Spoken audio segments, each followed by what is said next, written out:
"You're so plain and cheap." My mother-in-law, who has a taste for luxury, repeats her sarcasm every time she meets me. My mother-in-law, who loves first-caste goods, says that a woman like me is unworthy of being her son's wife. One day my mother-in-law, who made fun of the cheap things I wear, poured wine on the dress I was wearing. "Stop it, you cheap thing," my mother-in-law, who has told me so, later turned pale when she learned the truth. My name is Isabel, a 28-year-old housewife. I married my husband James 2 years ago, and since we have no children yet, we are enjoying a carefree life. Married life with my kind husband is peaceful and smooth. We are even talking about having a baby soon. I'm in the midst of such happiness, but my relationship with my mother-in-law, my husband's mother, is not so good. My mother-in-law, Kate, has been very critical of me since we first got married. Even after 2 years of marriage, we have not been able to build a good relationship. I tried to get along with her, but she doesn't seem to want to. My son wanted to get married.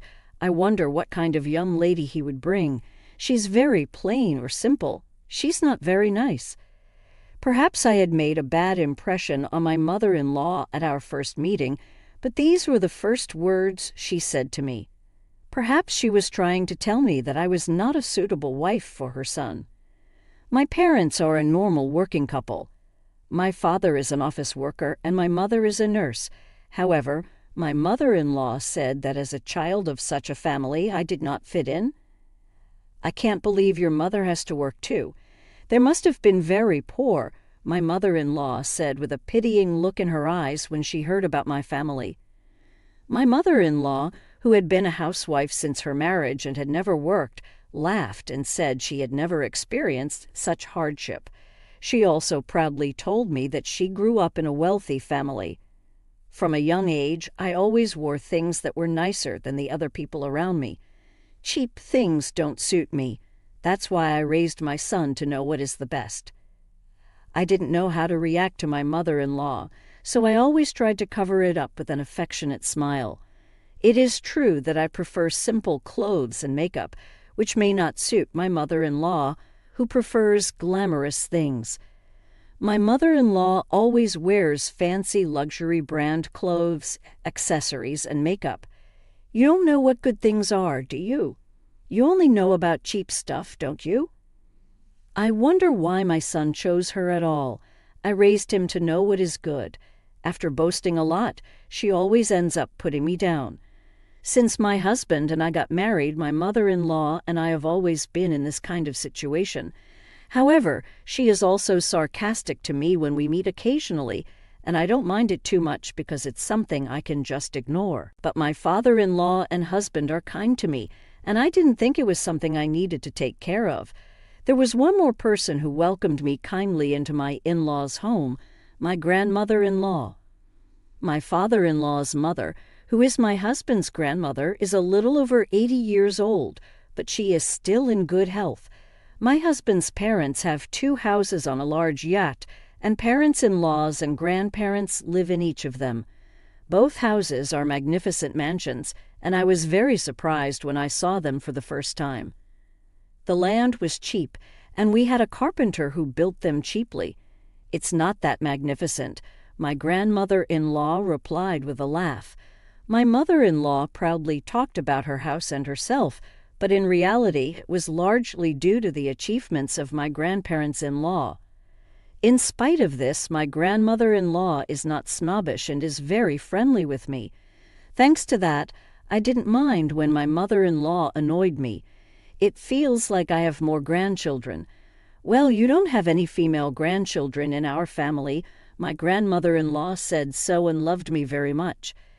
If possible, I would like to get along with the 3 of us women, but the reality is that it doesn't work out that way. Still, I am glad that I can get along with my grandmother-in-law.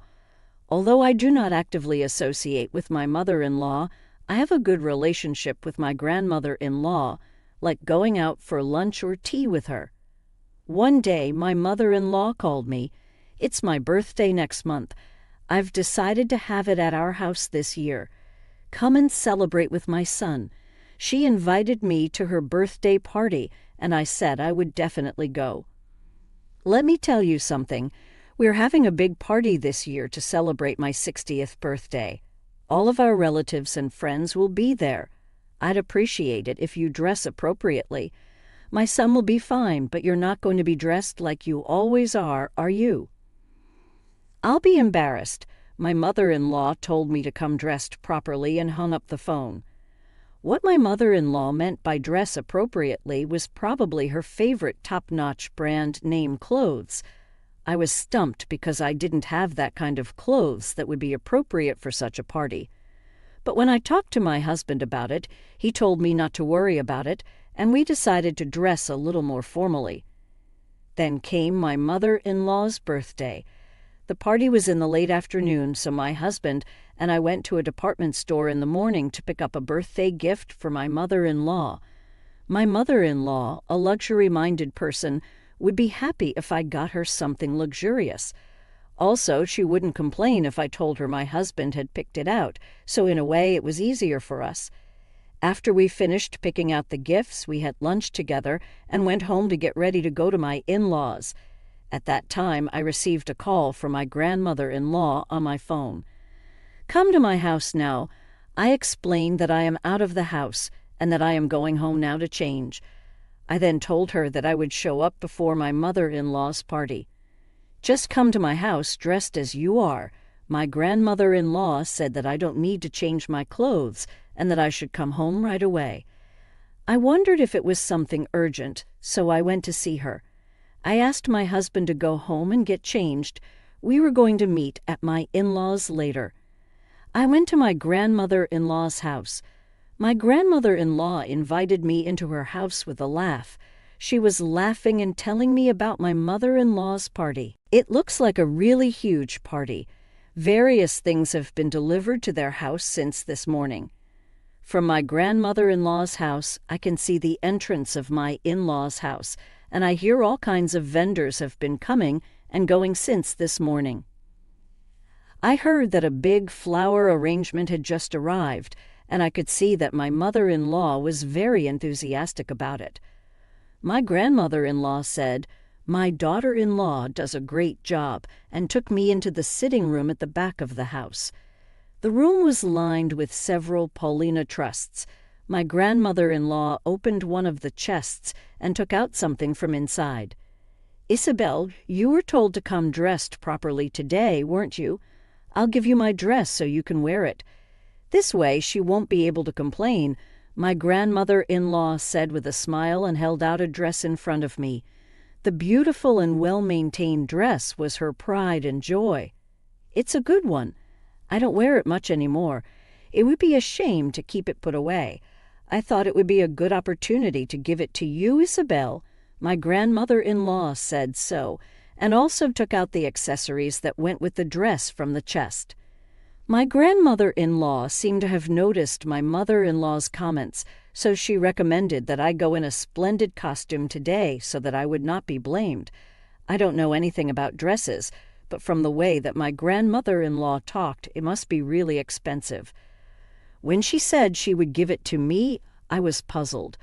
I can't accept such a thing. "I'm sorry." My grandmother-in-law responded with a kind smile, pushing the dress towards me, saying, "It's okay, it's okay. I know you will take good care of it. That's why I want to give it to you." With these words, my grandmother-in-law begins to dress me. With her brilliant hands, she had me dressed in no time at all. I haven't worn a dress since my 21st birthday. My grandmother-in-law laughed and said, "I see. I have not worn a dress for a long time either. This is a good opportunity, isn't it, since it's a fancy party?" While we talked about the party, I didn't realize the dressing was over. Then someone came to visit my grandmother-in-law. "I will have this person do your hair and makeup. You will get your hair and makeup done by her." My grandmother-in-law had even taken the trouble to call a hairdresser for today. My grandmother-in-law has been taking care of me for so long. She is my lovely granddaughter. I have to make her look beautiful. Thanks to my grandmother-in-law, I was glamorously dressed. My grandmother-in-law gave me her assurance that my mother-in-law would have no complaints. When I had just finished my preparations, I received a call from my husband that he had arrived at my parents' house. I thanked my grandmother-in-law and decided to go see him. "I'll be there as soon as I change my clothes." My grandmother-in-law set me off. My husband was surprised to see me in gorgeous clothes, and I entered my parents-in-law's house with him. The hall of my parent-in-law's house was already crowded with my mother-in-law's relatives, and the party had already started. My mother-in-law, dressed in an eye-catching bright red dress, was sitting on the top of the table, smiling happily. "Happy birthday, mother-in-law!" I head over to my mother-in-law to greet her. Then I hand her the gift I have prepared for her. My mother-in-law looks at me as if she is assessing me from top to bottom. Then she takes me out of the hall and brings me toward the kitchen. "You, what a cheap dress. I told you to come properly dressed." My mother-in-law complained about my dress more rudely than usual, probably because she was already drunk. The next moment, she splashed a wine glass she was holding onto my dress. The stain on my dress spread rapidly. "You know it's because you forced yourself to wear a dress. Why don't you wear something with a pattern instead of such a plain one? You really have no taste. That's why I hate people from poor families." My mother-in-law, not caring about my dismay and having ruined my dress, spoke one insulting word after another. She told me to go home because she would not allow me to attend the party in a cheap dress. "This is your mother's." I was so shocked that it was all I could manage to mutter.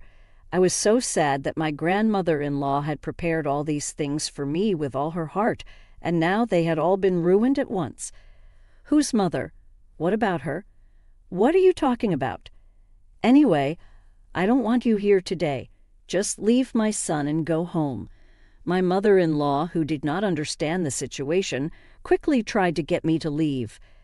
At that moment, I heard my grandmother-in-law's voice behind me. "What's so cheap? Do you mean my dress?"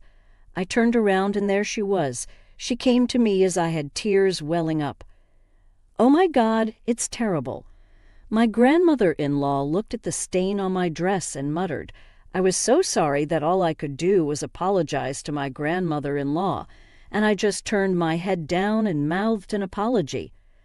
"It's all right," my grandmother-in-law said. At the spot where the wine had been spilled, she used a handkerchief. My mother-in-law, watching this scene, had sobered up and looked very pale. "If you do it this way, the stain won't spread. I'll have the stain remover to take care of the rest." My grandmother-in-law looked at me with kind eyes and then turned back to my mother-in-law. "Which dress do you mean by cheap one?" This is one I had made a long time ago. It must have cost several $1,000,000. The fabric and the tailoring are first class, just like you love. My mother-in-law rolled her eyes as soon as my grandmother-in-law mentioned the price. I was also surprised that it was so expensive, although I had heard that it was a good one. My grandmother-in-law explained the value of the dress to my mother-in-law in a sarcastic tone. My mother-in-law, who seemed even more upset than I was, replied as if she were trying to squeeze out a response. "I'm sorry. I didn't think it was that expensive." My mother-in-law, who seemed to have sobered up completely, could not refute my grandmother-in-law's words and just looked down. People who know what they're talking about understand. You who only have cheap dresses don't understand. If you ask me, you earn your money and you have no taste. My grandmother-in-law was extremely sarcastic with my mother-in-law. She said the same things that my mother-in-law used to say to me. My mother-in-law must have felt embarrassed because her face turned bright red. She was just biting her lip in silence. Then my grandmother-in-law began to lecture my mother-in-law about her attitude towards me. What kind of a thing is it to snub a daughter-in-law who has come from another family? I felt sorry for my mother-in-law, who looked like she was about to cry, and listened to her silently. "I'll leave it at that. Me and Isabel won't be attending anymore. Have a good time." After she finished lecturing my mother-in-law for a while, my grandmother-in-law let her go. Her bright red dress, which she had prepared with great enthusiasm for the occasion, looked ridiculous in this situation. "Wait here. I have a change of clothes for you at home." I changed into my own clothes, which my grandmother-in-law went to get for me, and went back to my grandmother-in-law's house. My husband also came with me. My husband seemed to be very angry when he heard this story from my grandmother-in-law. My grandparents-in-law, my husband, and I left my parent-in-law's house and went to dinner with just the four of us. We had a good time without worrying about my mother-in-law. After that, my mother-in-law was lectured again by my husband and my grandmother-in-law, who were furious, and they told her not to approach me. She was also restricted from spending money freely. It seems that this happened because of my grandmother-in-law's words that my mother-in-law should learn modesty. At that time, my mother-in-law's face was so pale that I could not look at her. Furthermore, my grandmother-in-law declared at that time that she would give me all her dresses, jewelry, and other valuable things. It doesn't make sense to let someone who doesn't know the value have them, you know. She was very sarcastic with my mother-in-law until the end. I had tried not to say much about it before, but it seems she disliked my mother-in-law's taste for luxury. Later, with a mischievous smile, my grandmother-in-law confessed to me, "The Weinstein dress came back to me clean." I was really happy and relieved from the bottom of my heart. I still don't understand the quality of things yet, but I have learned a lot from my grandmother